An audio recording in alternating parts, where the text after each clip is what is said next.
Adonai Odi, Velishi, Bimira,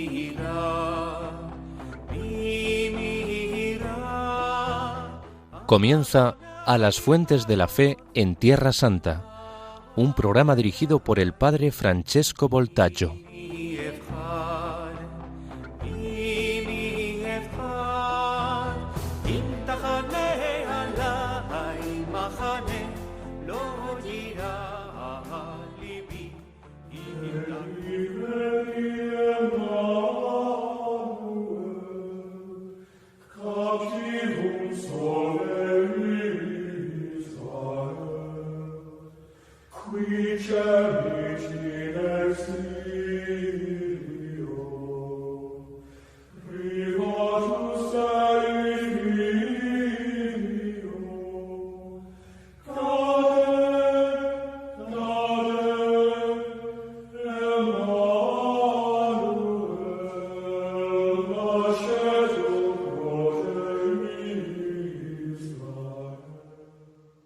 Queridos amigos de Radio María, en Belén apareció para nosotros la gracia de Dios, que es fuente de salvación, y ha tenido lugar el nacimiento del Hijo de Dios en nuestra carne humana, misterio inefable de consolación.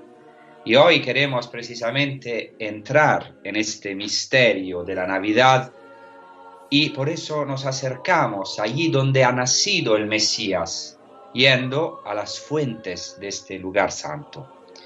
Ahora, sin entrar en las cuestiones sobre la etimología científica del nombre Belén, es muy interesante que Belén en hebreo se dice Beit Lechem, que quiere decir casa del pan, y en árabe Beit Lahm, que quiere decir casa de la carne. Entonces, casa del pan, casa de la carne. Se trata de un nombre magnífico, denso de significado, porque el Verbo de Dios, Jesucristo, se ha hecho carne y se ha hecho pan, dándose a nosotros como alimento. Y no por casualidad, Jesús nace en un pesebre, lugar donde comen los animales. Se hizo nuestro alimento. Y este nacimiento en el pesebre es una prefiguración del misterio pascual. En la iconografía bizantina, el niño Jesús está envuelto en vendas y a los difuntos se les envolvía en vendas y está puesto en una cuna similar a un sepulcro para decirnos que este niño nos ha sido dado en su verdadero cuerpo, en su carne, como pan vivo bajado del cielo. Ya Isaías había profetizado que el Señor habría dado un hijo, un niño, como dice en Isaías 9:5. En Jesús esto se ha realizado, se nos ha dado un hijo y un niño ha nacido para nosotros, que es llamado precisamente en Isaías Emmanuel, Dios con nosotros. Quiere decir en hebreo, Emmanuel, Dios con nosotros. Y según Isaías, este niño tiene nombres misteriosos. El primer nombre misterioso de este niño que tiene que nacer, que es Dios con nosotros, será en hebreo Pele Yoetz, que literalmente se puede traducir con maravilla de consejero. Es traducido normalmente con consejero maravilloso, pero literalmente es maravilla de consejero. Y es muy interesante que conforme a dicha profecía, San Efrén el Sirio lo llama simplemente maravilla. Y así dice, hoy ha nacido un niño, su nombre es Maravilla.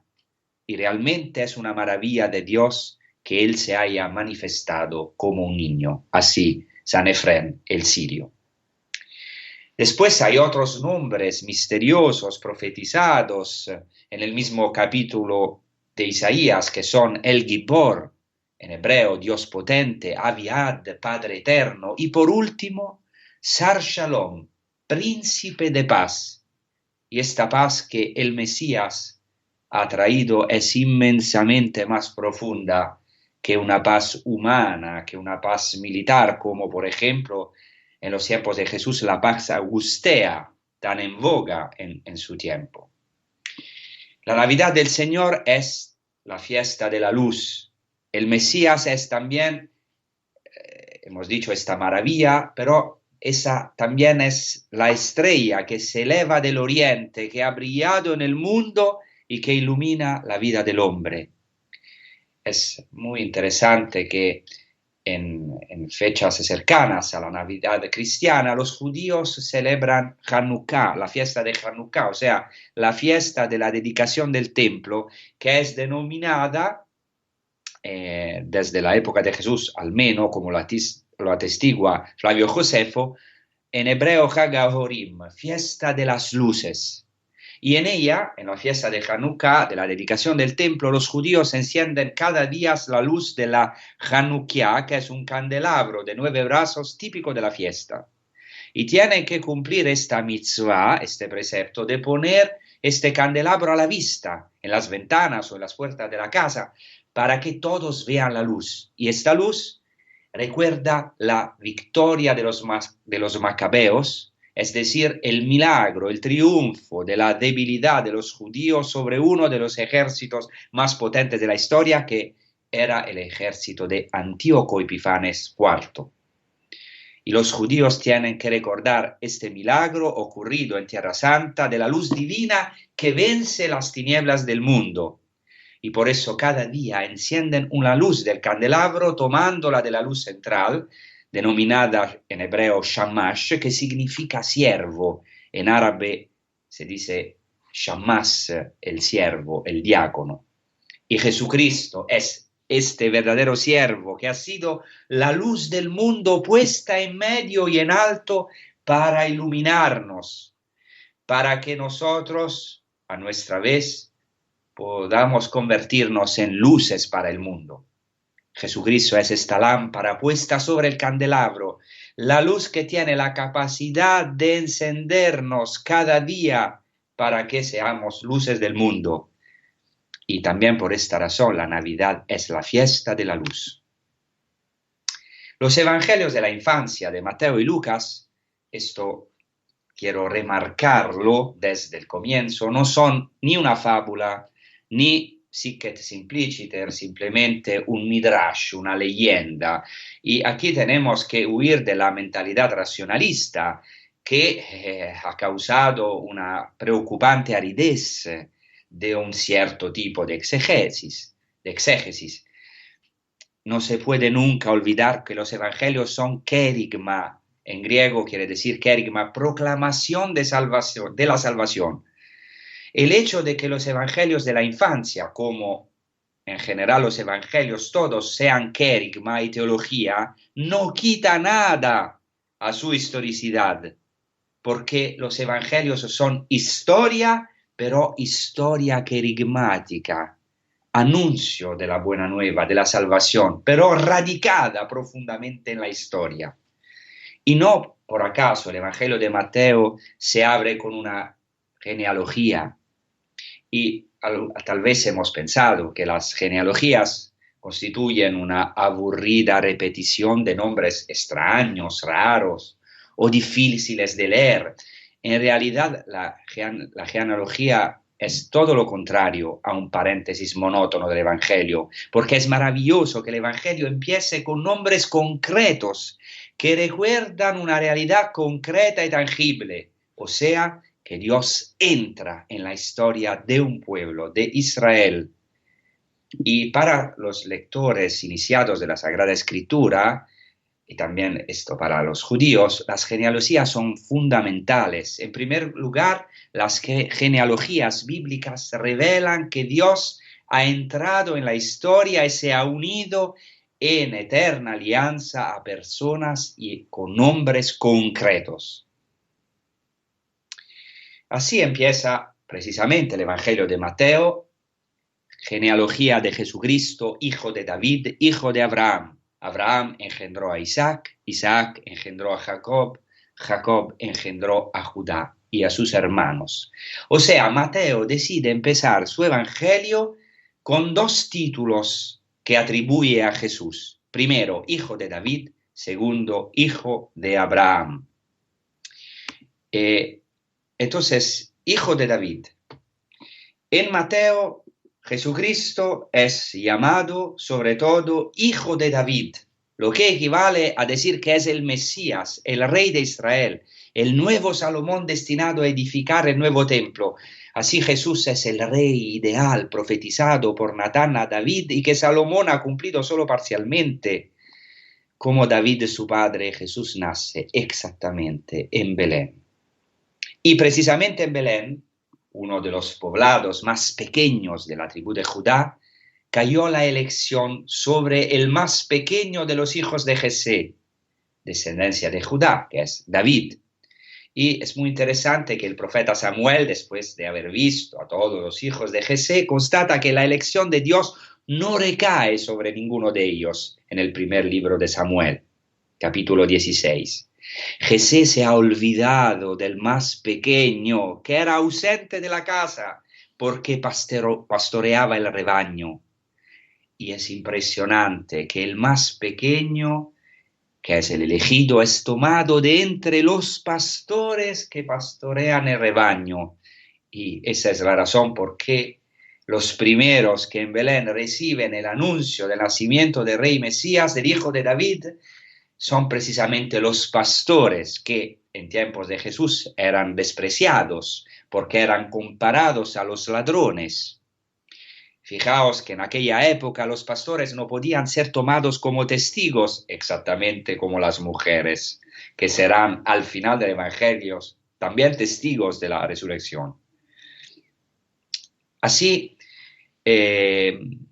David, el rey más grande en la antigua alianza, tanto que hasta hoy en la tradición judía es figura del Mesías, ha sido tomado como pastor de medio del rebaño, siendo además el más pequeño de sus hermanos. O sea, desde el principio Dios elige en Belén la debilidad de un joven que se enfrentará al gigante Goliat, que para los padres de la iglesia será figura del demonio, un joven desarmado. Entonces es David. Y Jesús, su hijo más digno, el Mesías, salvará también su pueblo sin espada, armado solamente con el nombre del Señor, el nombre más grande, el nombre de los nombres, el Hijo de Dios, Jesús. Todo esto claramente es una admirable prefiguración de la natividad del Mesías en el Antiguo Testamento, en la historia de David. El nacimiento del Mesías es también el misterio del Emmanuel, del Dios con nosotros. El Evangelio de Juan, en su prólogo, uno de los evangelios de la solemnidad litúrgica de la Navidad para nosotros los católicos, afirma: y el Verbo se hizo carne, en griego kai ho logos sarxe geneto, kai eskenosen en gemin. Y el Verbo se hizo carne y literalmente puso su tienda, puso su morada en nosotros o entre nosotros, pero literalmente se puede traducir y puso su tienda en nosotros. O sea que el Mesías no ha venido solamente a habitar en medio de nosotros, sino que es una morada mucho más profunda, la más profunda que hay en nosotros. Por eso ahora vamos a escuchar un himno de Adviento en inglés, ejecutado por un grupo familiar que se llama los Petersens, que dice exactamente: O come, come Emmanuel, ven, ven Emmanuel, Dios con nosotros. Oh come, Emmanuel, and ransom captive Israel, that mourns in lonely exile here, until the Son of God appears. Rejoice, rejoice, Emmanuel shall come to thee, O Israel.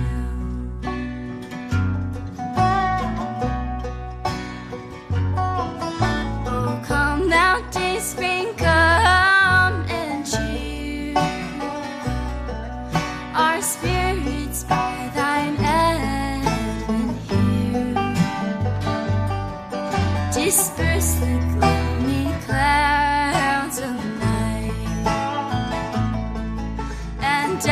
dark shadows put to flight. Rejoice, rejoice, Emmanuel shall come to thee, O Israel.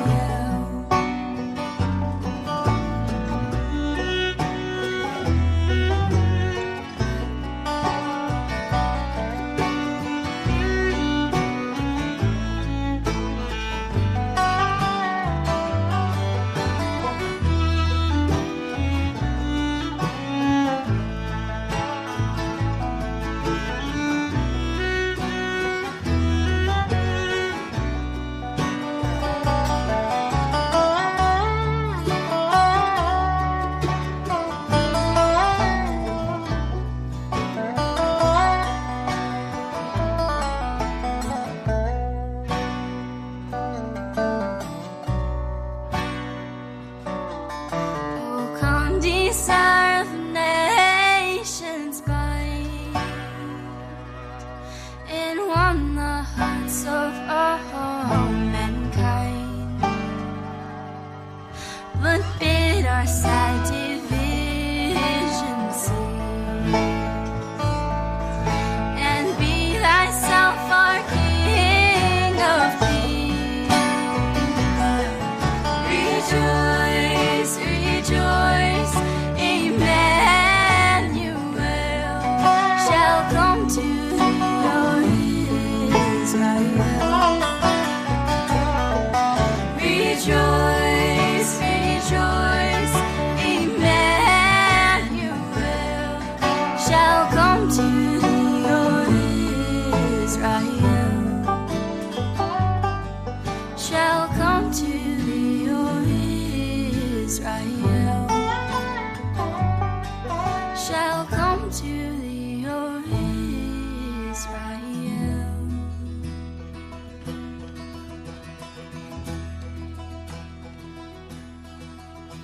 Oh, come now, long expected. En el Nuevo Testamento, Jesús, el Mesías, es al mismo tiempo descendencia de los padres, hemos visto Abraham, David, y cumplimiento de sus figuras. Y en la genealogía de Mateo, de hecho, a diferencia de la genealogía en el Evangelio de Lucas, se encuentra una división de las generaciones del pueblo de Israel en tres grandes eras. Desde Abraham a David, primero, desde David al exilio en Babilonia, segundo, y desde el exilio a Jesús, tercero. Cada una de estas eras consta de 14 generaciones. Entre Abraham y Jesús ocurre entonces la más grande tragedia de la historia de Israel, que es el exilio. En ese sentido, cuidado, la genealogía es ya querigma, buena noticia, proclamación de salvación, porque el Mesías se inserta en una historia de pecado y de dolor en cuyo centro está el exilio. Y esta es una palabra muy clara para todos nosotros que debemos vivir en nuestra vida muchas veces algunos dolorosos exilios, momentos en los que nos sentimos en la oscuridad, alejados de la salvación. Y el Mesías, Jesús, penetra en los pliegues de nuestra historia. Y por eso Jesucristo nace en una grota, desciende a lo profundo de la tierra, en nuestro más profundo. Y no es una casualidad de que los primeros judíos cristianos llamaban a la cueva de Belén gruta luminosa, porque Dios entró en las cavernas y en las zonas más oscuras de nosotros, iluminándolas para siempre. Dios mismo ha descendido cumpliendo la máxima kenosis, como se dice en griego, o sea, el máximo vaciamiento. Después es interesante, a lo mejor es un poquito complicado, pero es muy importante que los números de las generaciones presentes en la genealogía de Mateo no son casuales. Nada es casual o superfluo en el Evangelio. O sea, ahora he recordado que cada una de las tres eras, desde Abraham a David, cuenta 14 generaciones. Como precisa el evangelista, todas las generaciones desde Abraham a David son 14, desde David hasta la deportación en Babilonia 14 y de la deportación en Babilonia a Cristo 14. ¿Por qué tanta insistencia en dicho número? Toda la palabra de Dios es perfecta, cada detalle es fundamental. Con eso el evangelista desea evidenciar que Jesucristo inaugura la séptima serie de 7 generaciones. O sea, 14, 7 más 7, después 14, 7 más 7, después 14, 7 más 7. Tenemos una serie de 7 generaciones. Y Jesucristo inaugura la séptima serie de 7 generaciones, ya que las 3 eras hasta Jesús cuentan 6 series de 7 generaciones. Y Jesucristo inicia la séptima serie de generaciones. Como sabemos, el número 7 en la Escritura significa plenitud. Jesús, por tanto, esto quiere decir esta división en 6 series de 7 generaciones y Jesucristo inicia la séptima. Esto quiere decir que Jesucristo es la plenitud de la historia. Con Él empieza algo de totalmente nuevo. Él es el novus por excelencia, como decían los padres, el nuevo por excelencia, la novedad de nuestra vida. Él hace nuevas todas las cosas. Con Jesús empieza un nuevo eón, una nueva dimensión. Él mismo es el Shabbat, el sábado de todas las generaciones de Israel. Es el sábado de las generaciones. Inaugura la séptima serie de 7 generaciones. Entonces es nuestro descanso. Shabbat quiere decir descanso. O en otras palabras, la síntesis y el culmen de toda la historia de la salvación. Y es muy interesante notar también que si en la genealogía de Lucas se cuentan los personajes mencionados en la genealogía, Jesús constituye el nombre número 77. Él es el cumplimiento, la plenitud, el Shabbat, el descanso mesiánico, escatológico, que nos introduce al verdadero descanso que es el cielo, el reino de los cielos, el paraíso, porque Jesús mismo en nosotros es el paraíso. Si se entra todavía más en profundidad en esta genealogía de Mateo, se puede apreciar una novedad absoluta con respecto a las genealogías, que son muchas del Antiguo Testamento, que son maravillosas, como hemos dicho. O sea, en las genealogías del Antiguo Testamento, las mujeres son casi ignoradas. Sin embargo, en la genealogía del Evangelio de Mateo se recuerdan 5 mujeres: Tamar, Rahab, Ruth, una cuarta que no se quiere nombrar, a la que se denomina la que fue mujer de Urías, y al final la Santa Virgen María. Es muy interesante referencia a las primeras 4 mujeres, lo que dice San Jerónimo al comentar exactamente la genealogía. Fijaos cómo los padres de la Iglesia ya han dado mucha importancia a las genealogías. Así dice, y cito, San Jerónimo, cito: no se encuentra en la genealogía del Salvador en San Mateo ni siquiera el nombre de una santa mujer, sino solamente el de mujeres que en la Escritura son censurables. Esto es para enseñarnos que el Salvador ha venido para los pecadores y que, nacido él mismo de pecadores, debía cancelar los pecados de todos. Fin de la citación. En la genealogía de Mateo, entonces, se mencionan 4 mujeres que no son nada encomiables. Para no dar lugar a malentendidos y en honor de la verdad, tengo también que decir que hay diversos hombres en la genealogía, varones, que son pecadores de peso. Entonces no es un asunto solamente de las mujeres, ¿no? La Biblia no es machista. Vale la pena ahora recordar brevemente las figuras de estas 4 mujeres antes de la Virgen María. La primera es Tamar, que se viste de prostituta con tal de tener una descendencia. La segunda es Rahab, prostituta extranjera, salvada en Jericó con toda su familia por haber escondido a los exploradores judíos, o sea, extranjera quiere decir que no es del pueblo judío. La tercera mujer es Ruth, mujer moabita, y por tanto ella también pagana como Rahab, que proviene de una historia de sufrimiento y amargura terrible, porque cuando se encuentra en Moab, después de la muerte de su marido judío, es invitada por su suegra Noemí a volverse por su camino, pero Ruth responde a la suegra: no insistas en que te abandone y me separe de ti, porque donde tú vayas yo iré, tu pueblo será mi pueblo y tu Dios será mi Dios. Y así Ruth, algo meritorio, se une a su suegra, o sea, es algo de verdad meritorio que se une a su suegra, no la deja y la sigue hasta Belén. Y así se casará con vos, pariente del marido, y se convertirá en la madre de Obed, padre de Jesé, padre de David. Entonces, esta mujer pagana, que no es del pueblo de Israel, que viene de una historia de amargura y de muerte, se convierte en la bisabuela del rey David. Entonces una moabita impresionante, una pagana, será la antepasada del Mesías, del pueblo de Israel, del Hijo de David, que es Jesucristo, nuestro Señor. Con respecto a la cuarta mujer, no se considera digno ni siquiera mencionar su nombre. Impresionante, se dice: David engendró a Salomón, de la que fue mujer de Urías. ¿Por qué no se dice Betsabé? Porque se trata de Betsabé, que cometió adulterio con el rey David.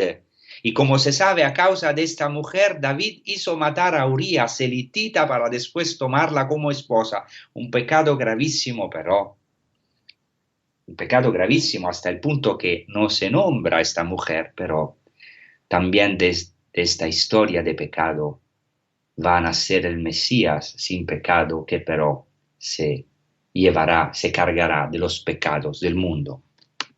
Entonces, ¿qué quiero decir con esto? Que la presencia de estas mujeres es ya evangelion, en griego, buena noticia, evangelio, porque el Mesías entra en nuestras heridas, en las heridas de la humanidad, se introduce misteriosamente en esta historia de pecadores que somos nosotros para redimirla y realizar algo totalmente nuevo, ya que, como dice San Pablo, donde abundó el pecado, sobreabundó la gracia. Es una novedad maravillosa, por eso el Mesías, así ha empezado esta puntada, es llamado también maravilla. Esta maravilla se desprende de la conclusión de la genealogía de Mateo, esta novedad, porque aunque en efecto se nombra a José al final de la genealogía, que es el padre putativo de Jesús, aparece una fractura completa con las genealogías del Antiguo Testamento, porque en estas genealogías del Antiguo Testamento se repite como un estribillo el nombre del padre que engendró y después el nombre del hijo que fue engendrado. Aquí, en este caso, en el Nuevo Testamento, sin embargo, es de una mujer y solo de ella de la que nace Jesús llamado Mesías, porque dice el Evangelio al final de la genealogía: Eliud engendró a Eleazar, Eleazar engendró a Matán, Matán engendró a Jacob y Jacob engendró a José, el esposo de María, de esta mujer, y no más de varones, el esposo de María, de la que nació Jesús, llamado Cristo. El niño, por tanto, aunque es en continuidad con toda la historia de la salvación, es el culmen de la historia, en continuidad con la historia del pueblo de Israel, pero en el mismo tiempo representa una novedad absoluta, porque es concebido no por un varón, no por un hombre, sino por obra del Espíritu Santo. Ahora vamos a escuchar, para meditar también toda esta venida del Mesías en nuestra vida, el himno de Adviento ejecutado por Kiko Argüello.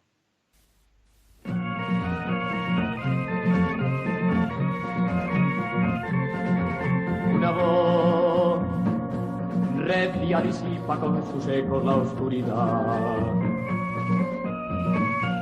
Lejos el ensueño Jesús brilla ya. Levántese el alma entorpecida y déjele arrastrarse por el suelo. Amanece una nueva estrella. Ved que se nos envía un cordero para satisfacer gratuitamente nuestras deudas. Vayamos a él con lágrimas, pidámosle todos perdón, para que cuando aparezca glorioso en su segunda venida y llene el mundo de espanto, él nos proteja piadoso. Por eso yo le canto esta balada al Padre, al Hijo y al... El Evangelio según San Lucas, al capítulo 2, narra así el nacimiento de Jesucristo. Sucedió que por aquellos días salió un edicto de César Augusto ordenando que se empadronase todo el mundo. Este primer empadronamiento tuvo lugar siendo gobernador de Siria Cirino. Iban todos a empadronarse, cada uno a su ciudad. Subió también José desde Galilea, de la ciudad de Nazaret, a Judea, a la ciudad de David, que se llama Belén, por ser él de la casa y familia de David, para empadronarse con María, su esposa, que estaba encinta. Y sucedió que, mientras ellos estaban allí, se le cumplieron los días del alumbramiento, y dio a luz a su hijo primogénito, le envolvió en pañales y le acostó en un pesebre, porque no tenían sitio en el alojamiento. Entonces, según Lucas, que se presenta desde el comienzo del Evangelio como un narrador diligente y fiel a la historia, la narración del nacimiento de Jesús es historia. Por esta razón, Lucas sitúa el nacimiento de Jesús en el marco histórico mundial, mencionando el nombre de César Augusto, emperador romano, el primer emperador de la historia romana, Cayo Julio César Octaviano Augusto, que ha sido aclamado por los históricos romanos como el príncipe de la paz. Muy interesante, por eso empecé esta puntata hablando de Jesucristo como Sar Shalom, príncipe de la paz, porque los romanos, los históricos romanos aclamaron a Augusto como el príncipe de la paz, como el portador de la nueva era del mundo y de la paz augustea, la Pax Augusta Universal, inaugurada pocos años antes del nacimiento de Jesús, en el 17 antes de Cristo. Pero no solamente eso, sino también que Augusto ha sido proclamado en griego, porque en aquel tiempo se hablaba griego en el Imperio Romano, ha sido proclamado Soter en griego, Salvador, y ha sido aún más, ha sido divinizado. El mismo título griego Sebastos, en latín Augustus, entonces el nombre del emperador Augusto significa digno de veneración. Aunque históricamente parece que Octaviano no quisiera hacerse llamar Dios, es seguro, lo sabemos de los documentos históricos y arqueológicos literarios, que en Egipto Octaviano Augusto fue invocado como Dios de Dios, exactamente como recitamos nosotros en el credo apostólico, en el símbolo apostólico, en Niceno Constantinopolitano, que dice que Jesucristo es Dios de Dios. Augusto fue invocado como Dios de Dios. Y en todo el imperio, no solamente en Egipto, sino en todo el imperio romano, fue proclamado como Divi Filius, hijo del divino César. Y entonces presentados con rasgos divinos y mesiánicos. Es muy interesante una inscripción para presentar también el nacimiento de Jesús en un marco histórico, real, concreto, una inscripción que ha sido encontrada en Priene, en Asia Menor, que se remonta al año 9 antes de Cristo, establece el día del nacimiento de Augusto, que es el 23 de septiembre, como el primer día del año. Y exactamente se dice que Augusto es Soter, Salvador, y Theos, Dios, en griego Theos quiere decir Dios. Voy a leer un brano, un pedazo de esta inscripción, no toda. Dice así, y cito, es un documento pagano, romano, dice así: la providencia preparó el bien perfecto para nuestra vida, dándonos a Augusto un Salvador, en griego Soter, que pusiera fin a la guerra y ofreciera la paz. Porque César, cuando apareció, superó, César quiere decir el emperador Augusto, superó las esperanzas de todos aquellos que traían buenas noticias, en griego evangelio, porque el día natal del Dios, de Augusto, Dios, fue el principio de las buenas noticias, o sea, el principio de los evangelios, así literalmente, para el mundo, por obra suya. Entonces, en este contexto, es evidente el contraste con el nacimiento de Jesucristo, que es verdaderamente el inicio de la nueva era. Pero Jesucristo no viene al mundo bajo la luz de reflectores como Augusto, no viene al mundo en el Caput Mundi, en Roma, el centro considerado el centro del universo. Al contrario, Jesucristo entra escondido en la pobreza, en los más profundos de la tierra, en una gruta oscura. No hay sitio en la posada para el divino Soter, el divino Salvador, que nace en Belén sin tener un lugar donde reclinar la cabeza. Como él mismo dirá, el Hijo del Hombre no tiene donde reclinar la cabeza.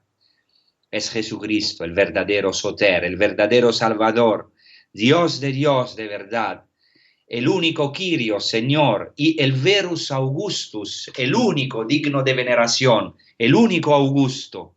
Y él, pero, nace en las periferias, entre los últimos, y desciende hasta las catacumbas sociales, hasta los abismos de la tierra, hasta nuestros abismos, nuestras oscuridades, nuestros vacíos. En el texto del nacimiento de Jesús, según Lucas, se menciona, después del emperador romano, otro personaje histórico que es Cirino, gobernador de Siria. Se trata de Publio Sulpicio Cirino, un personaje histórico. Aquí nos interesa que, según Flavio Josefo, uno de los censos llevados a cabo por Cirino para grabar al pueblo judío y a los pueblos del imperio con nuevas tasas, este censo en la Tierra Santa desencadenó la insurrección de los celotas, capitaneados por Judas el Galileo. Entonces, los primeros años de Jesús hay que situarlos históricamente en este contexto religioso y social de grandes tensiones entre la corriente contra Roma, los celotas en primer lugar, y la corriente en Tierra Santa que estaba a favor de Roma, sostenida por los saduceos y sobre todo por Herodes el Grande y por aquellos de su partido que eran los herodianos. En Belén este contraste es evidente incluso desde el punto de vista geográfico, porque desde Belén es visible un monte en el desierto tallado en forma de cono, en cuya cima Herodes el Grande tenía su fortaleza preferida, el Herodión, así se llamaba. Y el contraste con la Santa Familia de Nazaret no puede ser más fuerte, más estridente. La familia de Nazaret es obligada por Roma, que ordena el empadronamiento, está obligada a salir de Galilea, a afrontar un viaje dificilísimo, especialmente para María, que estaba encinta, hasta Belén. Y la Santa Familia de Nazaret, no encuentra ninguna casa. Y sin embargo, delante de ella se ve la silueta de la enorme fortaleza de Herodes que domina sobre Belén, que es símbolo del poder. En este ambiente turbulento, entonces, marcado por el despotismo humano, la sed de poder y por los abusos de poder de Herodes, se desarrollan los acontecimientos decisivos de la Santa Familia de Nazaret. Aparece más grande aún la humildad de San José, que en silencio obedece a la palabra del ángel, y la humildad de la Santa Virgen María y la de Jesús, que nace en un pesebre, en una gruta oscura. Ahora vamos a hacer una pausa meditando todo esto antes de nuestras conclusiones, y os quiero recordar con fuerza que Radio María España, como en todo el mundo, todas las Radio María, se sostiene únicamente con donativos de sus oyentes. Entonces, si queremos de verdad que siga adelante en estos tiempos difíciles, y si queremos que podáis seguir escuchando programas como este, necesitamos la ayuda de todos. Es una gracia inmensa que todavía Radio María no entra en esta dinámica de que he hablado de poder o de publicidad, sin despreciar o juzgar otras realidades, pero vive de la providencia de verdad. Y eso es un signo muy fuerte. Entonces, vamos a escuchar unas palabras que nos lo recuerdan, y espero que el Señor ponga en nuestros corazones de verdad de ayudar a Radio María como nosotros hacemos este servicio, nosotros que hablamos en Radio María, hacemos todo gratuitamente, y espero que el Señor pueda poner también en vuestros corazones la importancia de sostener esta obra inmensa de Radio María. Gracias.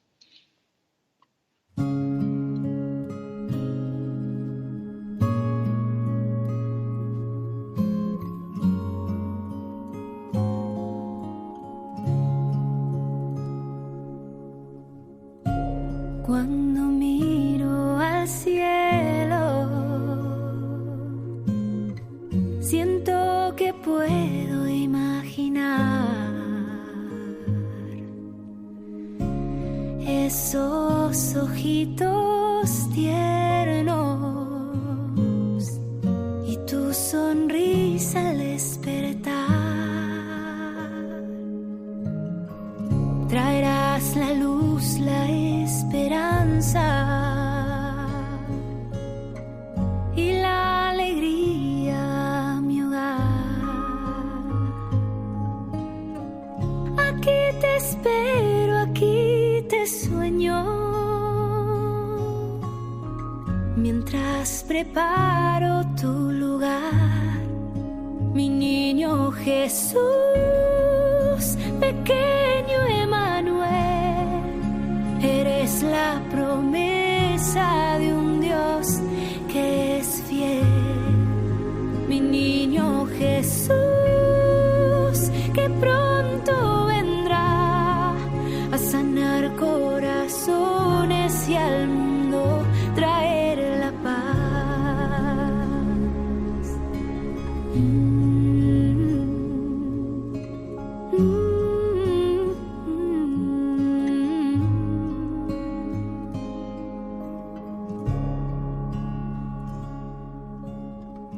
Quiero contarte mil historias de tu mano caminar. En conclusión, ahora queremos detenernos sobre el misterio de Jesucristo que entra en esta gruta oscura de que hemos hablado en toda esta puntada, y Jesucristo desciende hasta el último lugar y es recostado en el pesebre, que es signo que el ángel indica a los pastores. En este misterio de la Navidad, en el cual Dios se hace historia y geografía de salvación, está presente ya todo el misterio del Mesías, incluida la pasión y el rechazo que deberá sufrir. Por esa razón, para Jesucristo no había sitio en la posada y Herodes intenta matarlo. Y en todas las generaciones hay un Herodes que busca al niño para matarlo. Ya hemos visto cómo la iconografía bizantina muestra bien este aspecto, especialmente cuando representa al niño Jesús envuelto en fajas y recostado en una gruta oscura que representa el sepulcro. Así, el misterio de la Navidad es ya querigma, proclamación de salvación que anuncia la identidad de Jesús, su divinidad y su kenosis, o sea, su vaciamiento, como dice San Pablo en la epístola a los filipenses. Jesucristo vació de sí mismo, tomando la condición de siervo y llegando a ser igual a los hombres, él que era igual a Dios, que es igual a Dios. El Evangelio de Lucas muestra una predilección por los pequeños y los humildes, que en el Antiguo Testamento son llamados en hebreo los anavim, y María es la pequeña por excelencia que proclama la grandeza del Señor por haber mirado literalmente a su pequeñez, en griego tapeinosis. Y también es interesante que el anuncio del Mesías recién nacido está dirigido a los últimos de la sociedad, es decir, a los pastores, categoría, como he dicho, entre las más despreciadas en el ambiente judío en tiempos de Jesús. Entonces no solamente Dios ha mirado la pequeñez de su sierva y a los pobres, sino que Él mismo se ha hecho pequeño, ya que se vació de sí mismo. Y por eso el signo dado por el ángel a los pastores es un niño envuelto en fajas como en un sepulcro y recostado en un pesebre. Claro, esto para nosotros es algo muy poético, también nuestra imaginación colectiva, pero es también verdad que es el pesebre al final, ¿qué es? Es el lugar donde comen los animales. Y esto evoca la profecía de Isaías, capítulo 1, versículo 3. Conoce el buey a su dueño y el asno el pesebre de su amo, pero Israel no conoce, mi pueblo no discierne. O sea, se compara el pueblo al buey y al asno.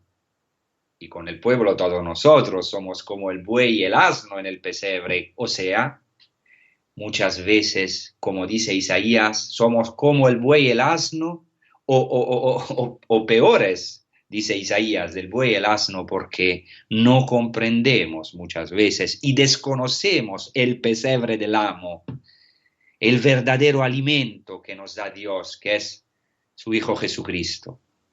O sea, pero hay algo también de muy importante, aunque el pueblo sea considerado por el profeta peor que el buey y el asno, Dios por este pueblo, que en definitiva somos todos nosotros, se ha puesto en el establo, un lugar que provoca asco, y ha descendido, según la tradición cristiana antigua, en una grota. El primero que hace referencia a esta gruta es San Justino de Nablus, que en el diálogo con Trifón dice que porque no había lugar donde hospedarse en aquel poblado, José se detuvo en una gruta. O sea, Dios entra en las grutas, en las profundidades de la tierra.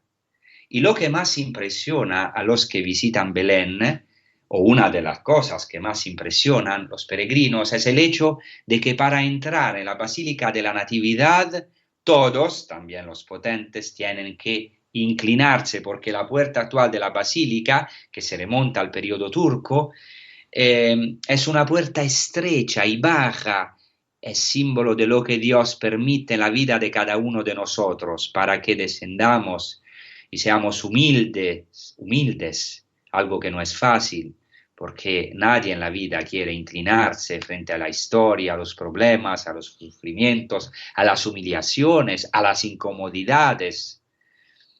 Pero el peregrino que ha visitado la basílica sabe que hay que abajarse y descender para llegar a la gruta del pesebre donde Jesús fue depuesto. Y eso es maravilloso.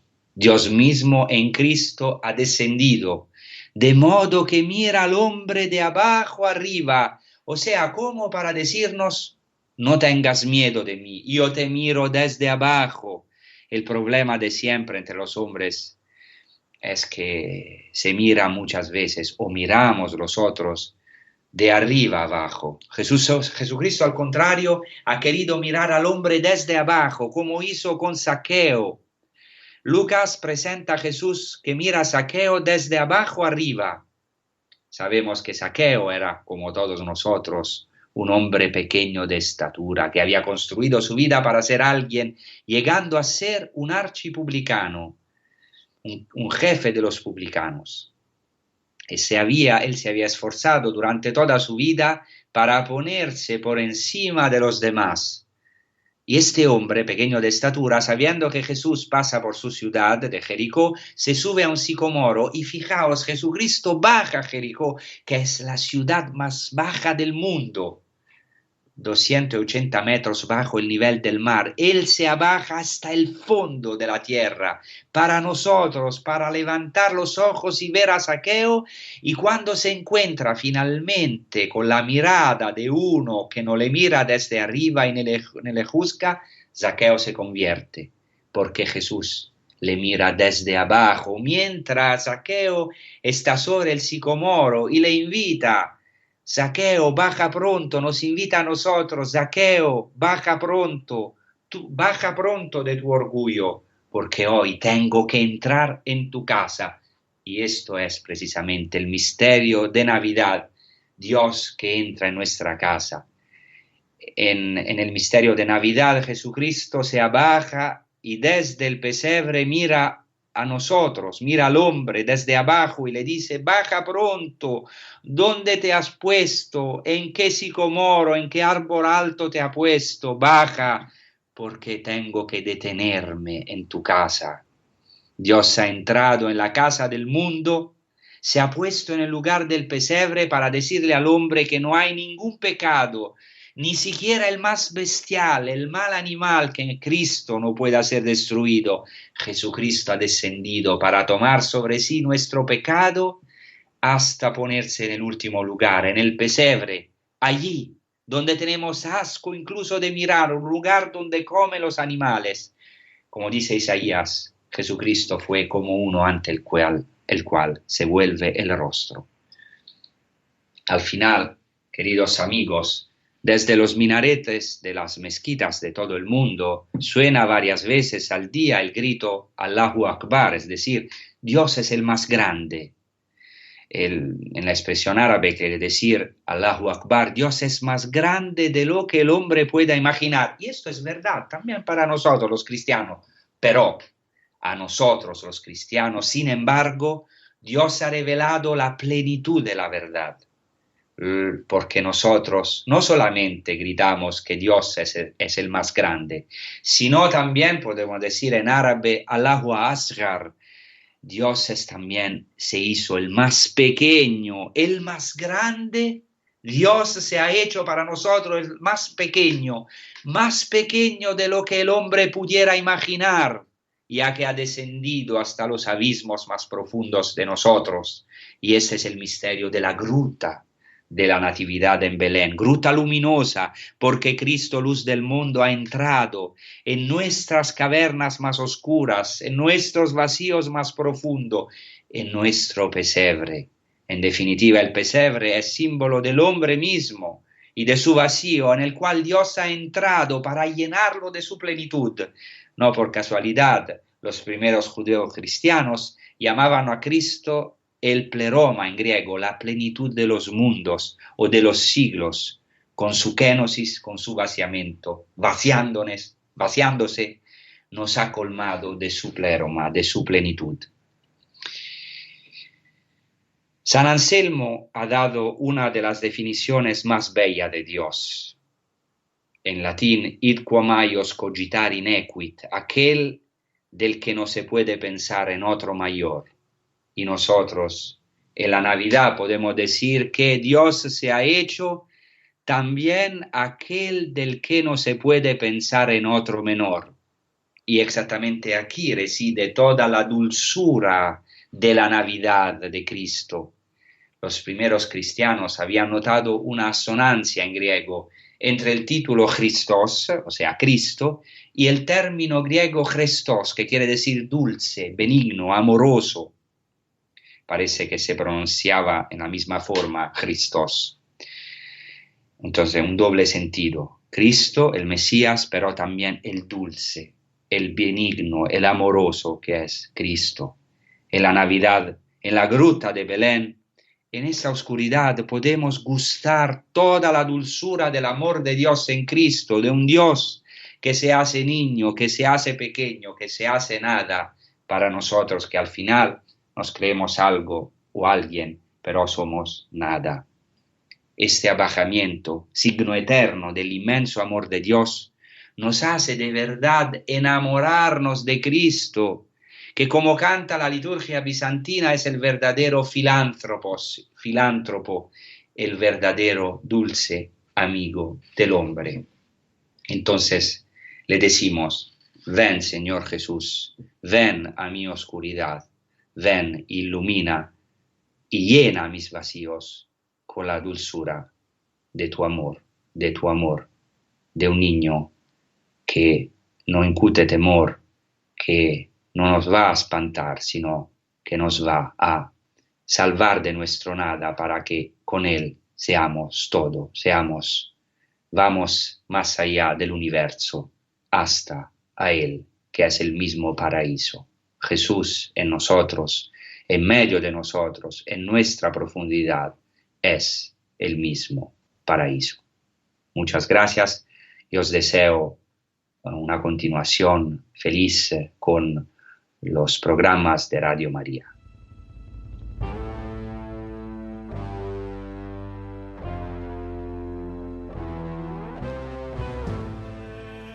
Y así concluye A las fuentes de la fe en Tierra Santa, con el padre Francesco Voltaggio.